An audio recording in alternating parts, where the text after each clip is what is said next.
Micah Parsons, acquired by the Green Bay Packers in a trade for Kenny Clark and 2 first-round picks, and he agrees to a 4-year deal, the highest paid non-quarterback in NFL history. Reaction continues on Jim, Matt, and Molly, presented by Coors Light. Jesse Nelson, Molly Brown's back on stage with us here on Regent Street as we get set for the first ESPN Wisconsin College Game Day tailgate of the year. Wisconsin and Miami, Ohio. Oh, yeah, they start the college football season at 8 o'clock tonight, too. What a day. Jason Wilde joins us now on the Carbless ESPN Wisconsin Talk and Text line. Hi, Jason. Hi, guys. How's it going? You tell us, Jason. We're calm. We're cool, calm, collected over here at the ESPN Wisconsin College Game Day tailgate. Woo. How are you? Well, I am calm. This is one of the reasons why I've got such a great job, right? Because you get to be part of all this, and you get to talk about it and share the news, and so there's definitely an adrenaline rush. But like I gotta tell you, the reason why this is so neat is people like Wooly. He is so excited. Like it's not that he's unenthusiastic when he calls me for a normal appearance on this show. Let me be clear. But he is, like, you can hear it in his voice. He called, and his voice was still like quivering and quaking. And now I'm not jealous of that. I'm not. But that is the difference between someone who is a true fan and someone like me who's like, okay, this is a good story. I got to get to work now. I got to do, 8 radio hits and film a couple of TV hits and write a couple of stories. Like, I don't feel that joy that he feels, and it's so cool to hear that in his voice. This is, if you're a Packers fan, this is really, really exciting. And with every reason, you should be over the moon. Now, I'm not going to compare this to Reggie White because I don't think it's the same as that. And in some ways, it's bigger because you got a guy who's 26 years old. You had to trade 2 first-round picks to get him. It is quaint to think that Reggie White got his blockbuster deal to join the Packers 32 years ago was 4 years, $17 million. Yeah. And Micah Parsons, 4 years, $188 million with $120 million guaranteed. So, look, it's an exciting story. I said this, Jesse, you heard me say this morning. Goody's answer to my question yesterday, it felt different. And then I don't know if you guys saw, there's so much is flying right now. But I don't know if you guys saw this tweet from Ian Rappaport that said that they had actually agreed on the trade 2 days ago and that it was just negotiating with Mulugeta to get the number to the contract to get it done. So Goody is sitting up there and, smart Alec Wilde, hey, I don't usually apologize for questions. I probably should. And he's sitting there, and Tausch better not play sheep's head with him because what a poker face, right? He had to be. Thank God he's not like me because I would have been like, Jason, stop. We're trading for Micah Parsons. We just got to get the deal done. We just got to get the contract taken care of. But he's coming. I would have never been able to keep the secret. So. It's awesome, and I'm glad that there are so many Packers fans that are so excited about this. I do wish, though, to balance this out, because you know me, I'm always looking to balance this type of stuff out. No, what? The question that you have to ask in a responsible manner, like I believe in doing, and we need Jim Rutledge, because Jim Rutledge, as a Bears fan, does he look at the Khalil Mack trade, because that's essentially what this is. Yep. Does he look at that as a success or a failure by the Bears? I believe he already answered this on our show today when he briefly appeared. He said that this is a win-win for the Packers no matter what happens, because that is what happened with the Chicago Bears and Khalil Mack. He thought it was a win-win. Yes. Okay. I mean, Khalil Mack didn't even get to the end of the contract, right? That he signed with the Bears. They moved on from him before that. But look, this is the Packers are also a different team than the Bears, and certainly a different organization, as we know. So there are still risks involved here. Okay, so I do think it's important to acknowledge those, but nevertheless, pretty wild, pretty wild, pretty Ricky Wilde. Pretty Ricky Wilde. So does this automatically mean Super Bowl or bust for the Green Bay Packers? No doubt. Yep. Mm-hmm.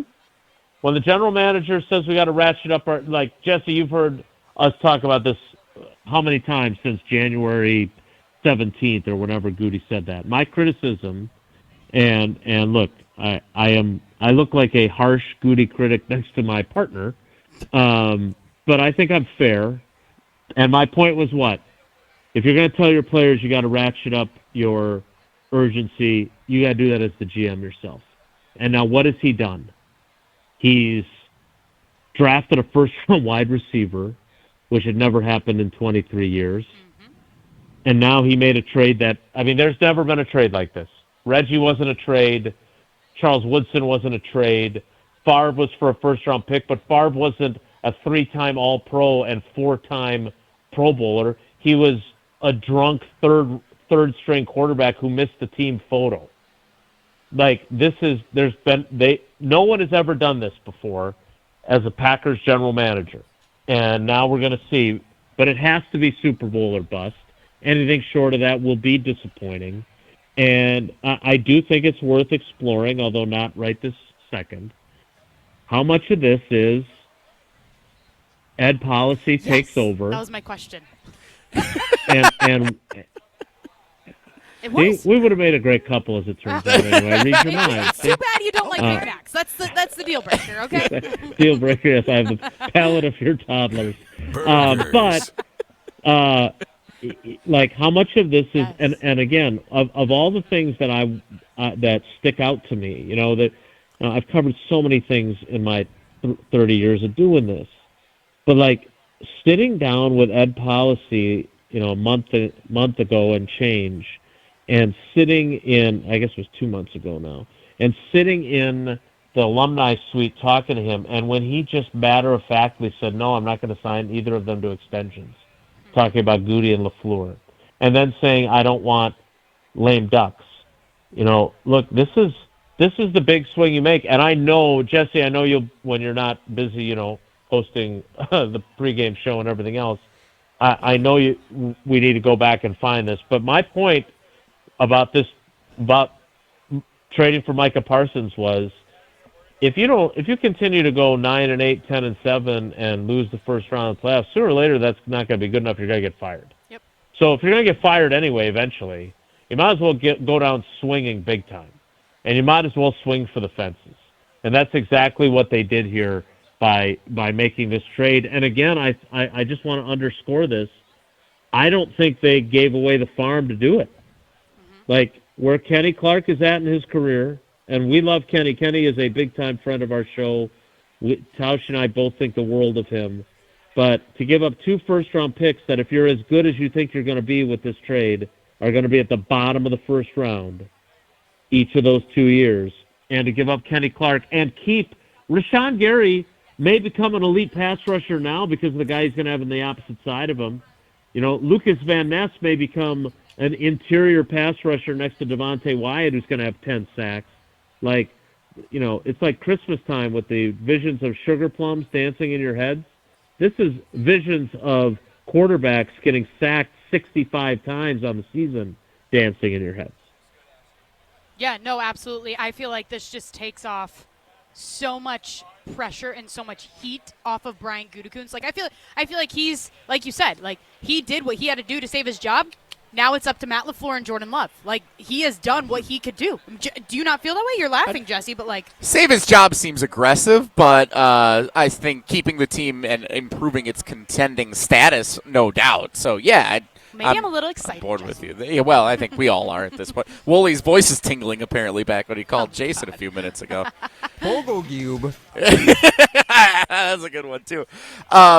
Jason, so What happens now? What happens from now until the opener on September 7th for Micah Parsons, for the rest of the team, for Jeff Halfley? Like, that's where my mind starts to shift now. Is this all going to be good and ready for that opener against Detroit? And what's it going to look like, and how valuable will he be on the field that day?